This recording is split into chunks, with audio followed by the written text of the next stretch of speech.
देखिए स्टूडेंट्स, इस वीडियो में हम बात करने वाले हैं इंग्लिश सब्जेक्ट की, स्पेशल इंग्लिश की क्लास 12th के बच्चों के लिए। क्योंकि जब से न्यू ब्लूप्रिंट आया है और उसमें ड्रामा और फिक्शन को वापस ऐड कर दिया गया है, जो कि सिलेबस रिडक्शन के टाइम हटा दिया गया था, तो बच्चों में काफ़ी ज़्यादा, बहुत से बच्चों में खुशी भी है इस बात की, क्योंकि उन्होंने पहले ही इसको तैयार कर लिया था। क्योंकि मेरी एक पहले की वीडियो है, उसमें मैंने बताया था आपको कि ड्रामा और फिक्शन हटने वाला नहीं है। लेकिन जब सिलेबस में उसको हटा दिया गया, फिर उसके बाद न्यू ब्लूप्रिंट में दोबारा उस ड्रामा और फिक्शन को वापस लाया गया। उसका सिंपल सा सीधा सा एक पर्पस तो मैं ये बता देता हूँ आपको, उसका रीज़न मैं ये बता देता हूँ कि उसके बगैर 12th का जो पेपर है वो अधूरा सा होता और उसको सेट करने में बहुत ज़्यादा जो है बोर्ड मेंबर्स को नए सिरे से मेहनत करनी पड़ती और पूरा नए सिरे से उसको जो है मार्क डिस्ट्रीब्यूशन उसके अंदर करना पड़ता। इससे आप लोगों का, यानी स्टूडेंट का, नॉर्मल स्टूडेंट का नुकसान भी हो सकता था। अब ये जो ड्रामा और फिक्शन आया है, इसको अपने को पॉजिटिव वे में लेते हुए किस तरह से हमें आगे तैयारी करनी है, उसके बारे में इस वीडियो के अंदर अपन बात करेंगे। किस तरह से हमें 90 या 95% के अबव इंग्लिश में मार्क्स लाने हैं और क्या स्ट्रेटेजी हमारी होना चाहिए अब इंग्लिश को लेकर, और किस तरह से हमें एक एक उसका जो चैप्टर है और एक एक जो सेक्शन है उसको तैयार करना है, उसके बारे में हम बात करने वाले हैं।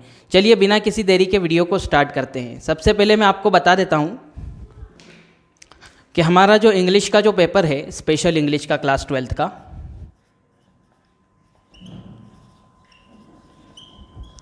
तो इसमें अपने को सबसे पहला जो पोर्शन देखने के लिए मिलता है, आगे पीछे होते हैं पोर्शन, लेकिन मैं आपको मार्क डिस्ट्रीब्यूशन के हिसाब से बता रहा हूँ।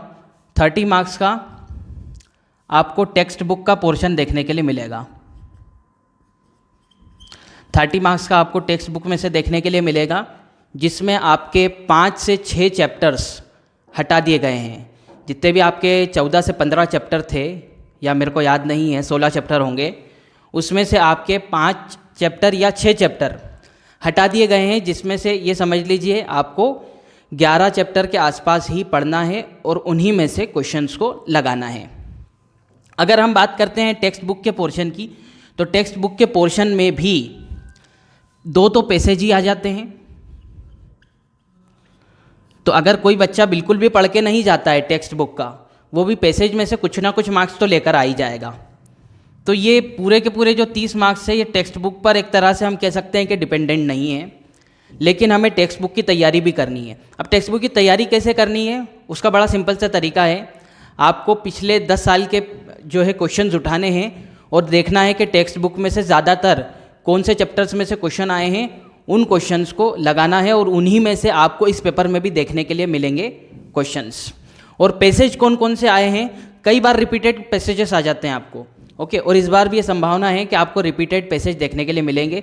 तो 10 साल के पिछले आप पैसेजेस उठाइए, सीन पैसेजेस की बात कर रहा हूँ मैं, उनकी अच्छे से प्रैक्टिस कर लीजिए, तो ये आपके पूरे 30 मार्क्स आपके कवर हो जाएंगे। टेक्स्ट बुक में से एक एक चैप्टर को अलग अलग तरह से पढ़ने की बहुत ज़्यादा आपको ज़रूरत नहीं है। उसके बाद जब हम बात करते हैं, तो 15 मार्क्स का ये आपका ड्रामा वाला चैप्टर है और 15 जो मार्क्स है वो है फिक्शन, ओके। तो एक बात आपको बहुत अच्छे तरीके से समझना है, ये ड्रामा और फिक्शन कई सारे बच्चे उसकी लेंथ देखकर उसको उठाने की कोशिश भी नहीं कर रहे हैं कि हम इतना बड़ा चैप्टर है, अब उसको किस तरह से पढ़ेंगे, किस तरह से उसको समझेंगे। और आसानी के साथ में अगर हम सिल्वर बॉक्स की बात करते हैं, द सिल्वर बॉक्स वाले चैप्टर की, तो आसानी के साथ उसकी समरी भी इंटरनेट पर आपको नहीं मिलती है और ना ही आपको यूट्यूब पर कोई ढंग की आपको उसकी वीडियोस मिलने वाली है। तो उसके लिए जिसका बिल्कुल भी नहीं पढ़ा हुआ है, एक मैं बहुत अच्छी टिप देना चाहूँगा कि पिछले 10 ईयर्स के आप क्वेश्चंस उठाओ। 10 ईयर्स के क्वेश्चन में आपको द सिल्वर बॉक्स में से क्या क्या देखने के लिए मिल रहा है, क्या क्या क्वेश्चंस देखने के लिए मिल रहे हैं, बस उसको बहुत अच्छे तरीके से पढ़ लो, रट लो, तो आपको थोड़ी थोड़ी कहानी भी वहाँ पर समझ में आ जाएगी कि एक्चुअल में वो ड्रामा क्या है, वो एक्चुअल में कहानी है क्या। तो इस तरह से आपको द सिल्वर बॉक्स की तैयारी करनी है। 15 मार्क्स आपके कहीं नहीं जाएंगे अगर पिछले 10 साल के आपने क्वेश्चन उठा लिए हैं। इसको एक तरह से हम कह सकते हैं, गारंटी के साथ मैं ले सकता हूँ कि पिछले 10 साल के क्वेश्चंस अगर आप उठाएंगे, उसमें से तैयारी करेंगे, वो थोड़ा बहुत अलग भी आ जाएगा क्वेश्चन, तो भी उन 10 साल के जो क्वेश्चन है अगर उसकी तैयारी करी है तो उसमें से आपको हेल्प मिल जाएगी। तो आपके 15 मार्क्स यहाँ पर कहीं नहीं गए। रहा सवाल द स्वामी एंड फ्रेंड्स वाले चैप्टर का, जो कि फिक्शन की कैटेगरी में आता है। तो द स्वामी एंड फ्रेंड्स जो है, अगर हम उसकी बात करें तो उसमें आपको जो है यूट्यूब पर पूरा के पूरा एक, यानी कि आप कह सकते हैं मतलब कितने एपिसोड से मेरे को पूरा अच्छे से याद तो नहीं है, लेकिन काफ़ी सारे एपिसोड्स यूट्यूब पर आपको देखने के लिए मिलेंगे द स्वामी एंड फ्रेंड्स के। उसको एक बार देख लीजिए, थोड़ा सा आपको एंटरटेनमेंट भी मिल जाएगा और आपके एग्ज़ाम की इनडायरेक्टली तैयारी भी होती चली जाएगी। जब आप उसको अच्छे से देख लेंगे उन एपिसोड्स को, उसके बाद जब इसके क्वेश्चंस 10 इयर्स के निकालेंगे तो आपको याद करने में भी आसानी रहेगी। और ये समझ लीजिए एक तरह से पूरी तरह से आपका ये फिक्शन वाला जो पार्ट है वो तैयार हो जाएगा। अब अपने को आगे क्या करना है? अब अपने को आगे ये करना है, ये हो गए 30 और 30 60 मार्क्स तो यहाँ पर हो जाते हैं आपके। उसके बाद जो बचता है वो बचता है रीडिंग स्किल और राइटिंग स्किल। रीडिंग स्किल में आपको अनसीन पैसेज और पोएम देखने के लिए मिलेगी, जिसमें से आपको, फिर मैं यही कहूँगा कि आपको अनसीन पैसेज और पोएम में 10 मार्क्स, 10 साल के जो पिछली अनसीन पैसेजेस और पोएम है उसकी अच्छे से प्रिपरेशन कर लीजिए। उसमें से मैं ये नहीं कह रहा हूँ कि आपको रिपीटेड देखने के लिए मिलेगी, ऐसा बहुत ही कम होता है अनसीन पैसेजेस और पोएम में, लेकिन आपकी बहुत अच्छी प्रैक्टिस हो जाएगी। पिछले 10 साल की अनसीन पैसेजेस और पोएम उठाइए, वो देख लीजिए। ये बात अच्छी रही हमारे लिए इस बार कि अगले साल जो है एनसीईआरटी लग जाएगा 12th का जो इंग्लिश का सब्जेक्ट है, लेकिन अभी पिछले 10 साल या 12 साल से देखा जाए तो वही इंग्लिश देखने के लिए मिल रहा है, जो मतलब सेम इंग्लिश देखने के लिए मिल रहा है। तो आप पिछले 10 साल के पेपर उठाएंगे तो उसमें बिल्कुल भी कुछ भी अलग नहीं देखने के लिए मिलेगा, और लगभग पैटर्न भी पिछले 10 साल से एक ही जैसा चलता हुआ आ रहा है। तो इससे आपको बहुत फ़ायदा मिल रहा है यहाँ पर। तो आपको क्या है, पूरे पेपर की तैयारी ऐसे ही करना है कि पिछले 10 साल के पेपर उठाने हैं आपको। ओके, तो आप पैसेज और पोएम की प्रैक्टिस कर लो अनसीन के अंदर। उसके अलावा अगर हम बात करें एसेज की, तो आपको 3 4 या 5 ऐसे में ऐसे दे दूंगा, इस तरह के दे दूंगा कि उन एसेज की अच्छे से प्रैक्टिस कर लेना। और उन एसेज की जब आप प्रैक्टिस करोगे तो उसमें से कोई ना कोई एक ऐसे आपको देखने के लिए मिल जाएगा और उसको आपको लिख करके आना है।